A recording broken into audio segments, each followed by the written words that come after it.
유대인의 정신 분석학자인 에리 프롬은 나와 진실로 마주하는 게 힘들다. 나라는 존재와 진실로 마주하는 게 힘들다. 이게 무슨 말일까요? 나라는 존재와 내가 마주하기가 힘들다. 이것은 내 존재 안에 모순과 부조리가 많다는 거예요. 모순과 부조리가 많고 내가 원하는 대로 내가 살지 못하고 실패하고 또 실패하고 주저앉아 버리고 또 작심삼일밖에 가지 않고 조석병에 너무 쉽게 변하고 내 안에 온갖 거짓과 탐욕이 존재하고 그러니까 에리 프롬조차도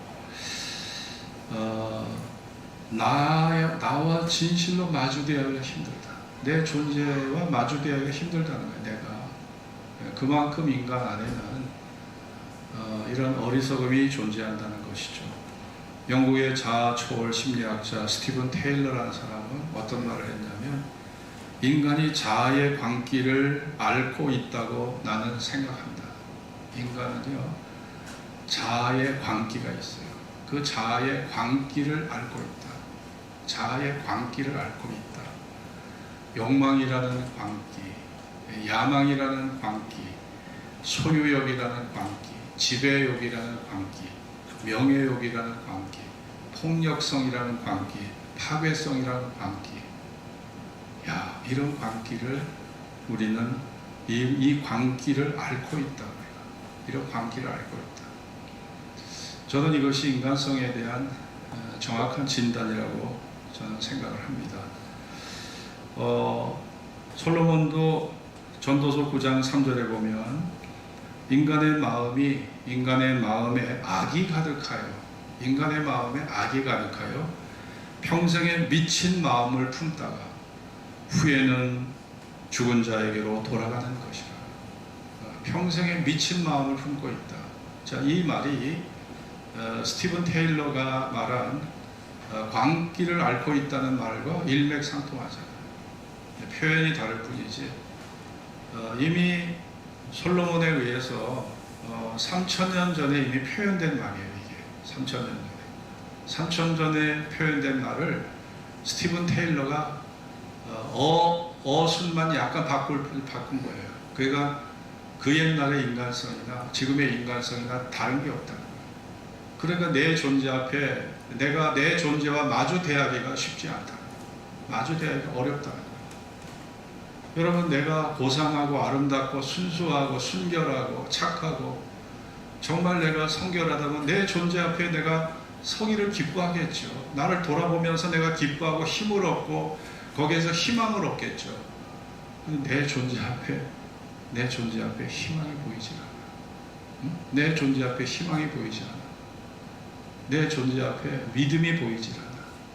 순수한 사랑이 보이지 않아. 그러니까 내 존재를 마주 대하는 게 힘든 거예요. 그래서 힘든 겁니다. 여러분이 기도가 힘들다면 왜 기도가 힘들겠어요? 기도가 나를 바라보는 일이잖아요. 내 존재 앞에 마주 서는 게 힘든 거예요. 기도가 힘든 건 왜 힘들겠어요? 내 존재를 바라보고 있는 자체가 힘든 거예요. 그러니까 우리는요, 인간이라는 사람들은 저를 포함해서 이런 모순과 부조리, 이런 한계성을 우리가 안고 사는 존재가 인간입니다. 이건 피할 수가 없는 거예요. 내가 성령을 받았다고 해서, 내가 목사라고 해서, 장로라고 해서, 안수 집사와 권사가 됐다고 해서 이런 인간성에서 우리가 벗어날 수가 없는 겁니다. 사도 바울 보세요. 로마서 7장에서 오호라 탄식의 소리죠. 오호라 탄식합니다. 절규합니다. 오호라 나는 부정한 스스로 자신을 탄식하잖아요. 사도 바울이 고민한 게 뭐예요? 선을 행하고자 하는 자여 나에게 악이 함께하는도다 하면서 오라 나는 곤고한 사람이로다. 이 사망의 몸에서 누가 나를 건져내려. 이 사망의 몸. 사도 바울은 자기의 존재를 사망의 몸으로 그렇게 규정을 지었어요. 이 사망의 존재, 이 사망의 존재, 이 절망스러운 사망의 존재, 이런 나를 누가 건져낼 수 있냐? 오호라, 나는 곤고한 사람이다. 이 사망의 몸에서 누가 나를 건져낼 수 있겠느냐? 내가 마음으로는 하나님의 법을, 육신으로는 죄의 법을 섬기노라. 여러분, 사도 바울 역시 자신의 존재와 마주대하기가 힘들었던 거예요. 내가 마음으로는 하나님을 기뻐하고 살지만 육신으로는 죄의 법을 사랑하고 있다는 것을 부정할 수 없기 때문에 그런 이중적인 자기 태도에 절교하고 한탄하고, 그리고 그것 때문에 깊은 탄식을 하고, 그것 때문에 자신의 염증을 느끼고 인생의 환멸을 느끼고.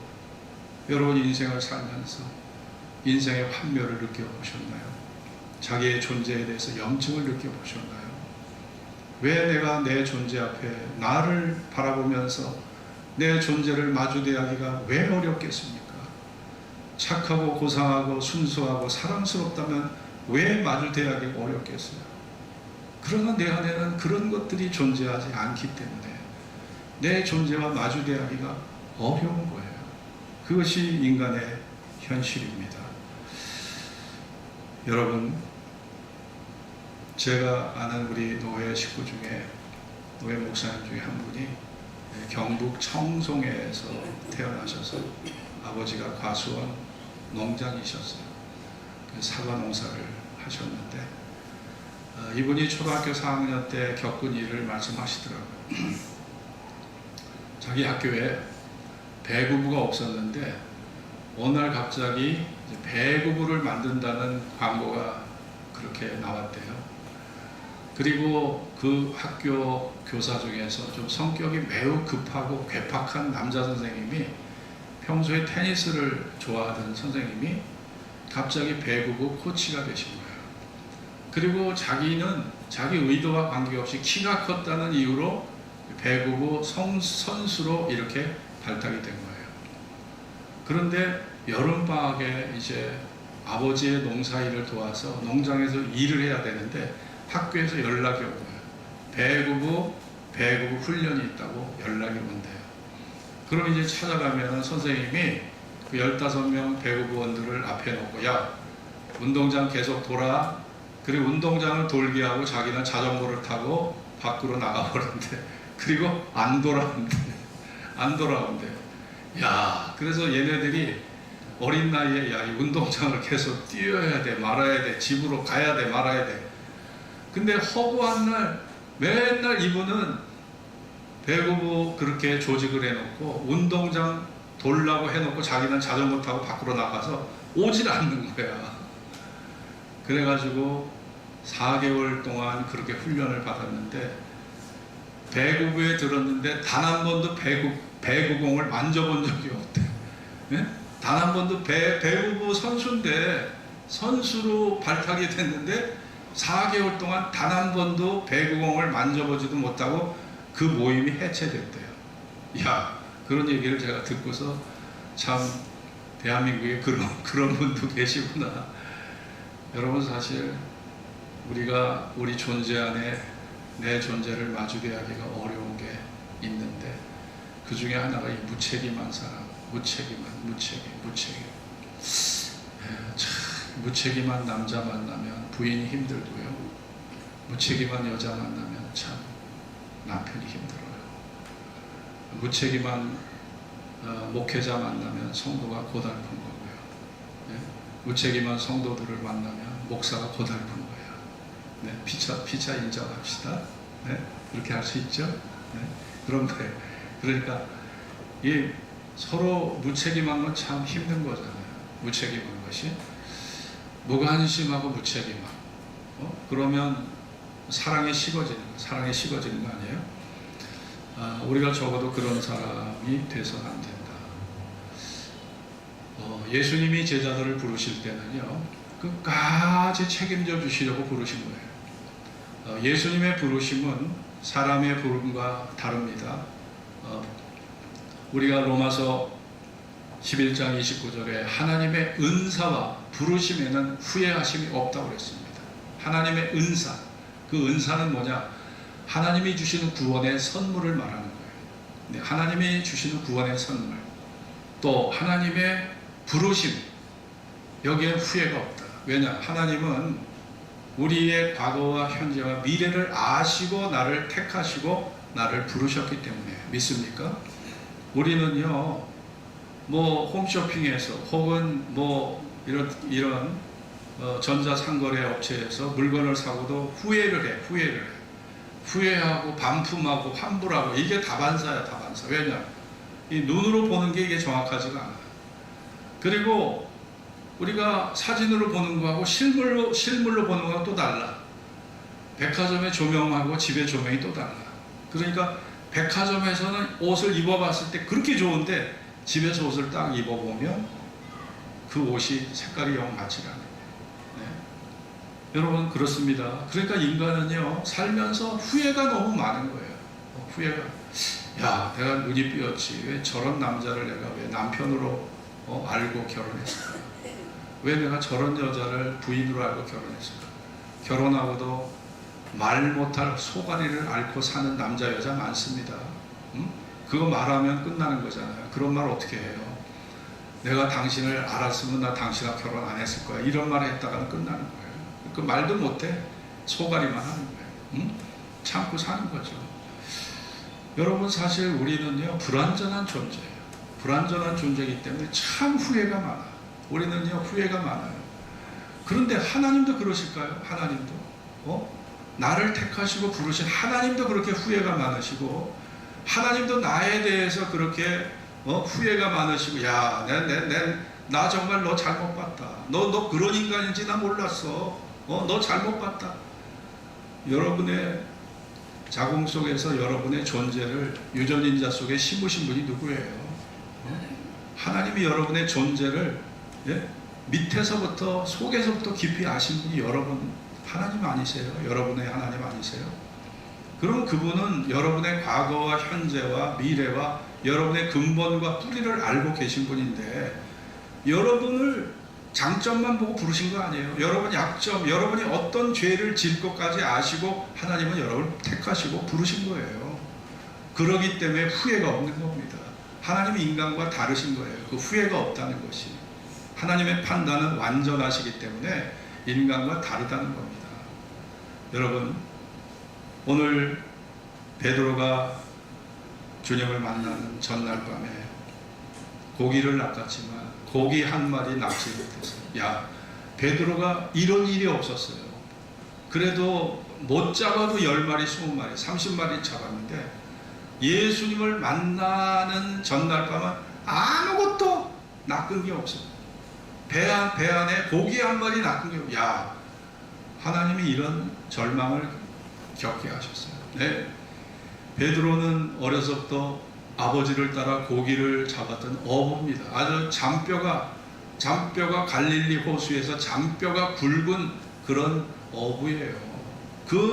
그래도 고기 잡는 기술은 베드로를 따라갈 수 없다라고 하는 그런 전문가 소리를 듣고 베테랑 소리를 듣던 전문가란 말이에요. 그런데 예수님을 만나기 전날 밤은 아무것도 낚은 게 없었어요. 야, 이럴 수가 있을까? 이미 베드로는 그때 결혼을 하고 있었어요. 장모가 있었습니다. 처자식이 있었어요. 아니, 처자식을 먹여 살리려면 가장으로서 물질적 생활비 책임은 져야 되잖아요. 근데 고기가 안 잡히니 어떻게 해요? 그러니까 낙심하고 절망하고 한탄하고, 야, 그런데 예수님이 이 베드로의 빈 배에 빈 그물 속에 찾아오셨어요. 여러분 생각해 보세요.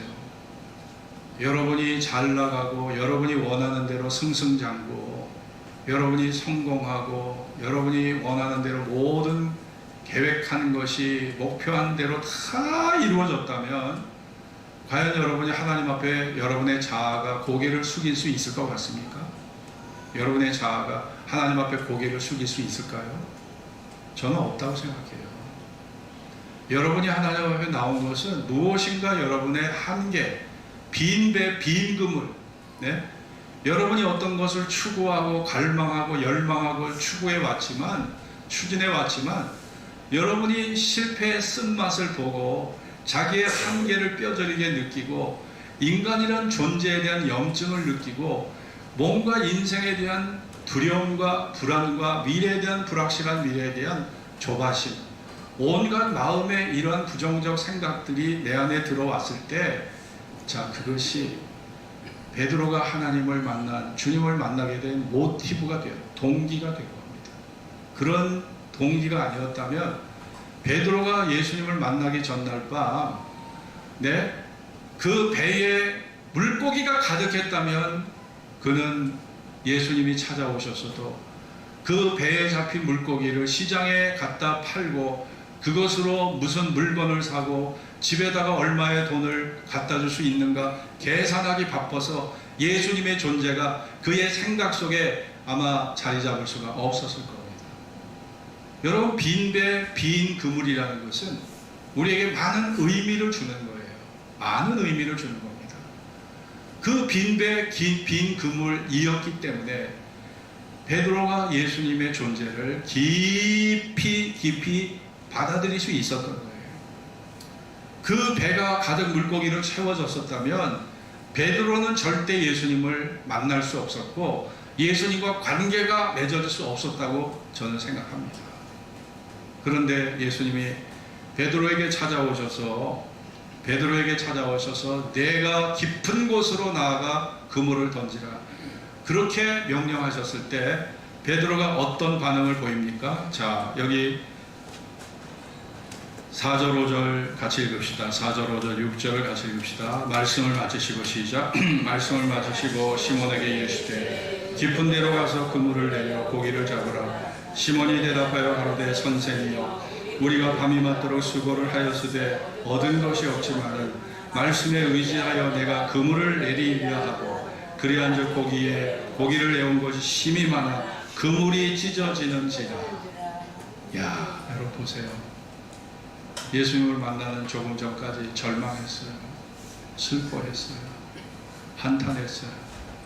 내가 이 어부의 직업을 계속 가져야 되나, 이런 미래의 불안한 두려움이 마음속에 적어요. 그렇게 들어왔을 겁니다.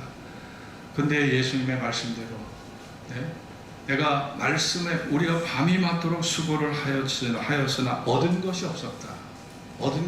한 마리도 고기 잡힌 게 없었는데, 여기는 이 갈릴리는요, 야행성 동물, 야행성 물고기가 자라는 곳이에요. 낮에는 그물을 내려봐야 소용이 없어. 그러니까 밤에 고기를 잡은 거예요. 여러분, 제주도 앞바다 가보세요. 갈치잡이 배들이 집어등 켜놓고 갈치 잡습니다. 여러분, 이제 속초 앞바다나 울릉도 앞바다에 가보세요. 제가 다 눈으로 본 거예요. 집어등 켜놓고 오징어 잡거든요. 왜냐? 오징어라는 저 생물은요, 갈치라는 생물은 밤에만 활동을 해요. 밤에만. 안 그러면 저 바다 밑에 숨어 있기 때문에 찾을 수가 없는 거예요. 그런데 갈릴리의 어족들도 마찬가지예요. 밤에만 활동을 하기 때문에 밤에 고기를 잡은 거예요. 집어등 켜놓고. 그런데 아무것도 얻은 것이 없어요. 근데 낮에 깊은 곳에 가서 그물 내리라? 아니, 낮에는 고기들이 활동하는 시간이 아닙니다. 고기들이 활동을 안 해요. 잠을 자고 있어요. 근데 이거는 진짜 전문가 입장에서 볼 때 매우 어리석은 말이고, 전문가 입장에서 볼 때 이거는 경험상 비추어 볼 때 이거는 108, 정말 100번 다 이거는 실패할 말이에요. 그런데 예수님의 말씀대로 가서 그물을 내렸더니 얼마나 많은 고기가 잡혀서 그물이 찢어져. 웬만하면 그물이 안 찢어져요. 근데 그물이 찢어질 정도로 고기가 낚였고, 이거를 자기 배에만 채울 수가 없어서 다른 배를 불렀어요. 그래서 배에 2배의 고기가 가득 차게 된 겁니다. 여러분이 그런 경험을 했다면 예수님이 어떻게 보일까요? 여러분이 어떤 투자를 해도 10년 동안 투자를 해도 단 한 번도 성공한 적이 없는데, 주식이라면 어떤 종목, 부동산이라면 어떤 지역의 어떤 집, 어떤 땅, 어떤 전문가가 정확하게 딱 집어줘 이거 해라, 당신 성공할 거다. 그런데 그 말대로 그 주식에 성공을 하고 부동산에 투자에 성공하고 어떤 사업에 성공을 했다면 여러분 그 사람 잊지 못할 거예요. 그리고 여러분이 무슨 문제만 터져도 이제 그분에게 매달릴 겁니다. 도와달라고. 그러니까 베드로는요, 예수님의 말씀대로 실행을 했다가 성공을 경험했어요. 자기가 이전에 이렇게 2배에 가득 채워 본 적이 없었어. 이거는 역대급의 위대한 역사를 이룰 거예요. 그러니 베드로의 눈이 휘둥그레진 거죠. 그러면서 여기 베드로가 뭐라고 얘기합니까? 베드로가 8절 같이 읽읍시다. 시몬 베드로가 시작. 시몬 베드로가 이를 보고 예수의 무릎 아래 엎드려 가로되 주여 나를 떠나소서 나는 죄인이로소이다. 나는 죄인. 자, 이게 무슨 말입니까? 사실 베드로가 깊은 곳에 가서 그물을 내리라는 말씀을 들었을 때 그거를 마음속 깊이 동의하고 그거를 마음속 깊이 신뢰하면서 간 게 아니라 그냥 기계적으로 간 거예요. 제가 어렸을 때 우리 아버지가 낮에 제가 학교에 갔다 오면 낮에 집에 계실 때가 있어요. 사업가니까 낮에 집에 계시더라고요. 그런데 우리 아버지가 저를 보면 학교에 갔다 가방 내리고 저는 친구들이 문 밖에서 막 불러요. 제 이름을 부르면서 놀자고 불러. 그때는 뭐 골목에서 노는 게 일이었으니까 가방만 내려놓으면 노는 거예요.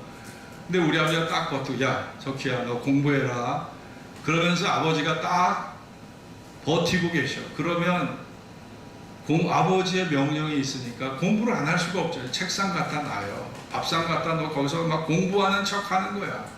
공부하는 척 하는데 마음은 어디가 있을까요? 마음은 콩밭에가 있어요. 그러니까 겉으로는 아버지의 명령이 무서워서 공부하는 척 신용은 내. 근데 마음은 이미 저 밖에서 나를 부르는 친구들의 목소리에 마음이 다 거의 가 있는 거예요. 그러니까 제가 기능적으로 아버지의 말씀을 제가 들은 거지 마음으로 동의해서 중심으로 아버지의 말씀을 동의해서 공부한 게 아니었어요.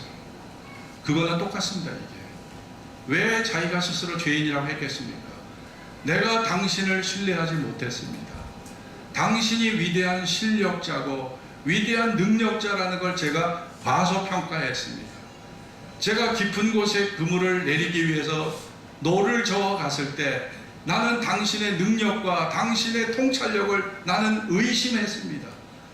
나는 기능적이고 기계적으로 갔던 것입니다. 그런데 물고기를 잡아보니까 이분이 대단한 실력자야. 대단한 능력자라는 걸 알게 되니까 그 앞에 넙죽 고개를 숙인 거예요. 이게 베드로의 마음입니다. 나를 떠나달라. 당신은 정말 나에게는 감당할 수 없는 분이다. 내가 감당하기가 어렵다. 그러면 떠나달라고 한 거죠. 그러나 예수님의 말씀 한마디가 사도 베드로에게 위대한 결단을 가져왔습니다. 10절 같이 읽읍시다. 세베대의 아들로서 시작. 세베대의 아들로 시몬의 동업자 야고보와 요한도 놀랐습니다. 예수께서 시몬에게 일러 가라사대 무서워 말라. 이제부로는 내가 사람을 취하리라 하시니 저희가 베드로를 육지에 대고 모든 것을 버려두고 예수를 쫓으니라. 자, 베드로가 결혼을 한 몸이에요. 기혼자입니다. 기혼자. 처자식이 있어요. 가장으로서의 책임감 있던 사람입니다. 그러니까 가정을 등지고 예수님을 추종한다? 쉽지 않은 얘기죠. 그런데 베드로는 예수님의 이 말씀 무서워 말라 이제 후로는 내가 사람을 취하리라. 다른 성경에 보면 내가 사람을 낚는 어부가 되게 할 것이다. 내가 너를 사람 낚는 어부가 되게 할 것이다. 자, 새로운 비전, 새로운 사명, 새로운 목표, 새로운 길을 딱 제시하셨어요. 그 말에 이 베드로가 딱 감동을 먹은 거예요.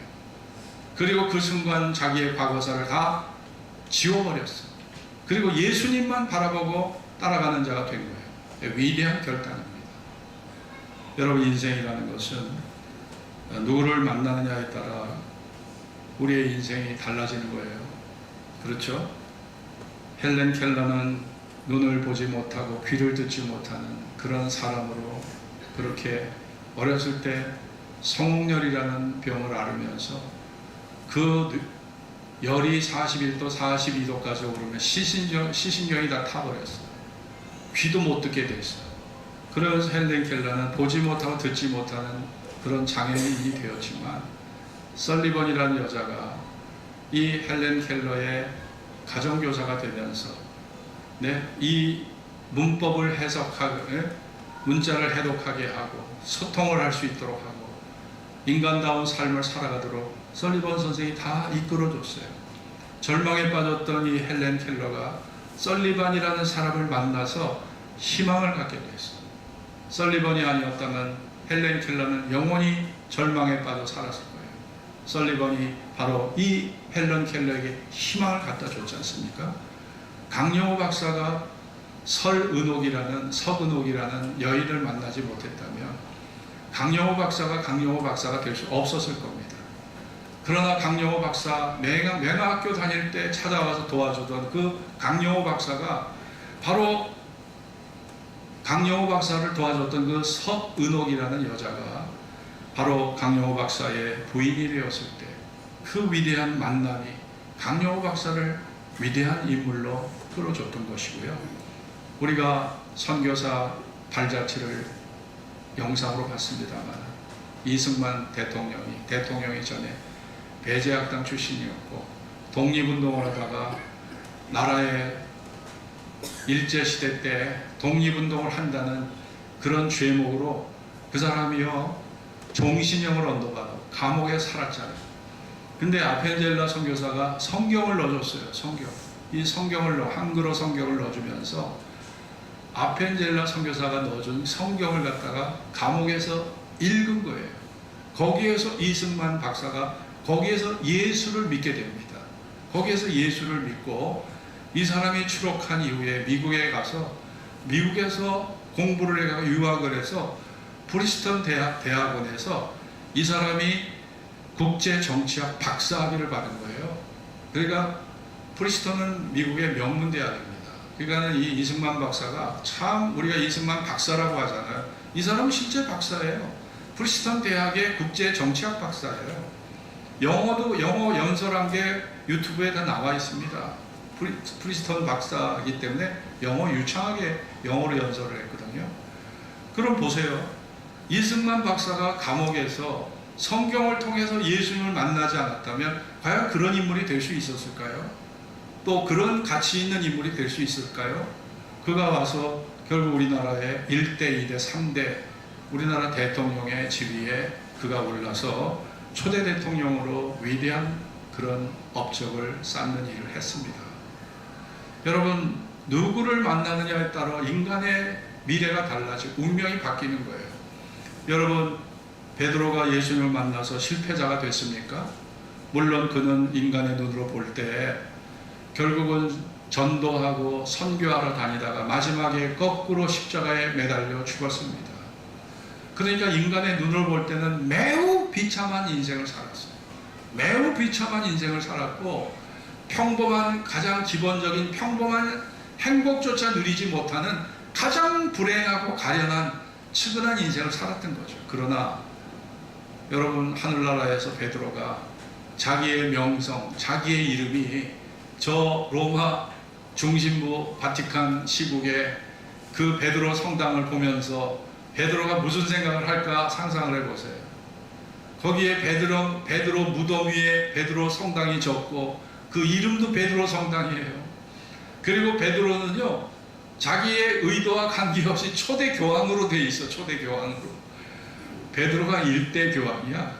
카톨릭에서는 베드로가 1대 교황이요. 대리석에다 그걸 다 써놨더라고. 제가 그 사진 찍어서 지금 집에서 보관 중에 있어요. 1대 교황이 베드로입니다. 베드로처럼 여러분 이 세상에 정복자들 많아요. 나폴레옹, 또 천년왕국을 세워보려고 했던 바로 히틀러, 징기즈칸, 알렉산더. 여러분, 이런 정복자 중에서 여러분 정말 제대로 추앙받고 있는 인물이 누굽니까? 나폴레옹이 추앙받고 있습니까? 징기즈칸이 추앙받고 있습니까? 히틀러가 추앙받고 있습니까? 여러분, 누가 추앙을 받고 있나요?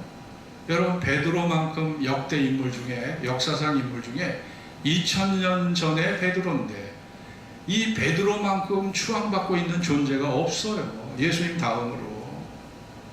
여러분, 베드로는 하늘나라에서 이 광경을 보면서 얼마나 흐뭇해 할까요? 그리고 베드로가, 야, 내가 예수님 만나지 않았으면 나는 평생 고기 잡다가 평생 업으로 살다가 나는 죽었을 인간인데, 내가 예수님 만난 것이 내 인생의 가치와 내 인생의 신분과 내 인생의 영광을 그분이 갖다 주셨구나. 여러분, 하늘나라에서 지금 베드로가 이 땅을 내려보면서 자신이 예수님을 만나서 변화된 삶에 대해서 얼마나 감격하고 있다는 거 여러분 상상이 가시나요? 여러분도 저도 다 베드로가 될 수 없고 다 사도 바울이 될 수 없지만, 여러분, 하나님은 여러분을 부르실 때 여러분을 망하게 하려고 부르신 게 아닙니다. 여러분을 세워주시려고 하나님이 여러분을 부르신 이유는 딱 4가지예요. 나를 살리시려고, 죽음의 벼랑 끝에서 저 죽음을, 절망을 향해 가는 나를 살려내시려고 부르신 것이고요. 진리를 믿고 천국의 백성을 삼기 위해서 나를 부르신 겁니다. 하나님의 형상대로 부름받은, 지음받은 내가 주님의 형상을 본받도록 하기 위해서 부르신 거예요. 그리고 선한 열매 맺도록 선한 인생 살아서 세상에 빛되고 소금되는 그런 사람 만들려고 부르신 겁니다. 그것을 위해서 여러분과 저를 부르신 거예요. 내가 너를 지명하여 불렀나니 너는 내 것이라 말씀하고 계시잖아요. 그렇습니다. 여러분이 누구를 만나느냐에 따라 인생이 달라집니다. 네. 잘못된 조폭 만나고 사기꾼 만나고 잘못된 파괴적인 사람 만나면 사람이 변하게 되는 거예요. 사람이 변하게 돼요. 여러분, 히틀러 주변 인물들이요, 다 훌륭한 사람들 많거든요. 근데 히틀러 한 사람이 나머지 사람들, 주변 사람 인생 다 망쳐놨어요. 다 망쳐놨어요. 히틀러라는 한 사람 때문에 다 망쳐놨습니다. 이 괴벨스가요, 독일에 이 사람이 국문학, 독일 동문학 박사야. 이 사람이 박사 학위를 가진 사람이에요. 히틀러만 아니면 그 사람 하이델베르크나 베를린 대학에서 교수 활동을 할 수 있는 사람이 괴벨스거든요. 아니, 근데 히틀러가 잘못 인도하는 바람에 전쟁터에 나가도록 사람을 선동하는 선동 분자가 됐잖아요. 괴벨스가. 예? 사람들을 전쟁터로 내모는 선동 분자. 그 자기가 독일어 전공을 해서 박사학위를 가진 사람이 어휘력을 구사해서 사람을 선동하니 사람들이 얼마나 선동을 당했겠습니까? 괴벨스의 말에. 그러니 여러분, 악인 한 사람이 주변의 사람을 이렇게 망하게 하잖아요. 잘못된 만남이 인생을 망칩니다. 우리 인생을 망가뜨려요. 예수님은요, 여러분에게, 예수님은 착하시잖아요. 여러분을 악하게 여러분을 만들지 않으시잖아요. 예수님은 착한 예수님이에요. 사랑의 예수님이에요. 동기가 순수해요. 세상 사람들은 착해 보이지만 겪어보면 동기가 순수하지 않아서 실망하고 배신감 느끼잖아요. 그러나 주님은 여러분을 실망시키지 않으신 겁니다. 여러분, 베드로가 예수님을 만나 그 부르심을 받았을 때 그의 인생은 실패인 듯 보였지만 하나님이 그에게 참된 영광, 참된 기쁨, 참된 지위를 그에게 주셨습니다. 여러분도 저도 우리가 주님의 부르심을 따라 나아갈 때 베드로가 받았던 영광은요, 우리 모든 신자가 받을 영광을 대표하는 역할을 그가 하고 있는 거예요. 우리 천국에서 하나님께서 우리에게 주실 참된 영광을 하나님의 베드로를 통해서 우리에게 하나님이 예고해 주고 계신 거예요. 야, 이거 봐라. 베드로가 내 말 들었다가 실패한 거 아니다. 베드로를 봐라. 베드로가 이렇게 사람들에게 추앙받고 영광받고, 베드로가 이런 사람으로 내가 그 지위와 신분과 그의 삶을 위대하게 높여주지 않았느냐. 이것이 너희가 천국에서 받을 영광이고 이것이 너희가 천국에서 받을 상급이라는 것을 베드로, 역사적 인물 베드로를 통해서 앞으로 성도가 받을 영광을 베드로를 통해서 우리에게 예고하고 계시다고 저는 그렇게 믿습니다. 이런 은혜가 여러분에게 있어지기를 바라고 주님의 부르심에 기쁘게 함께하고 동의하고 따라갈 수 있는 축복된 여러분 되시기를 주의 이름으로 축원합니다. 기도하겠습니다. 오늘 주신 말씀을 기억하면서 나를 따라오너라 내가 너를 사람 낚는 어부가 되게 하리라.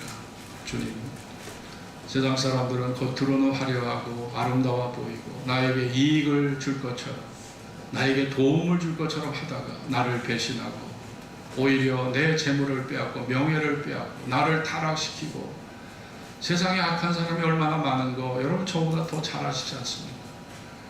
그런 인물들 때문에 수많은 사람이 목숨을 긁고 죽어나가고 자살을 하고 여러분 정말 악인이 횡행하는 삶을 살고 있습니다. 그러나 여러분을 향한 주님의 마음의 동기는 착하세요. 여러분을 안전하게 여러분을 저 천국으로 인도하는 것이 주님의 최종적인 목표예요. 주님이 여러분에게 성공과 여러분에게 부귀영화와 여러분에게 이 땅의 모든 그런 축복을 다 약속해 주지는 않으셨지만 여러분에게 미래의 약속, 죽음 이후의 영광을 보장해 주셨다는 것을 꼭 믿으시면서 끝까지 승리할 수 있길 바랍니다. 다 같이 합심을 기도합시다.